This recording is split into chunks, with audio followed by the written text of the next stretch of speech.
પાટનગર નેટવર્ક ન્યૂઝમાં આપનું સ્વાગત છે। હું છું દિવ્યા આપની સાથે। નજર કરીશું ગુજરાત ન્યૂઝ પર।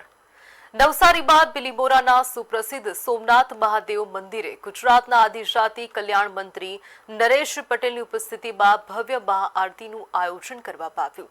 દેશના પ્રધાનમંત્રી પદે સૌથી વધુ દિવસો કાર્યરત રહેવાનો રેકોર્ડ બનાવનાર નરેન્દ્ર મોદીના દીર્ઘાયુષ્ય દેશની પ્રગતિ અને સમૃદ્ધિ માટે આ વિશેષ પ્રાર્થના કરાઈ હતી।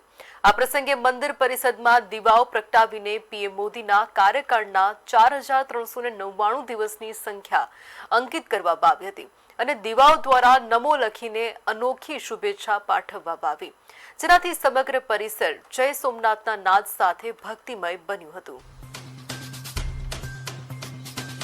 બિલીમોરાના સોમનાથ મહાદેવ મંદિર ખાતે મહાઆરતી યોજાઈ હતી। મહત્વનું છે કે નવસારી ખાતે ખાસ 4399 દિવસની સંખ્યા દર્શાવતા દીવાઓ પ્રગટાવવામાં આવ્યા। તમે જોઈ શકો છો પાટનગર નેટવર્ક ન્યૂઝની સ્ક્રીન પર કે કેવા પ્રકારે સોમનાથ મહાદેવ મંદિરે ખાસ આરતી શ્રદ્ધાળુઓ પણ ઉમટી પડ્યા હતા।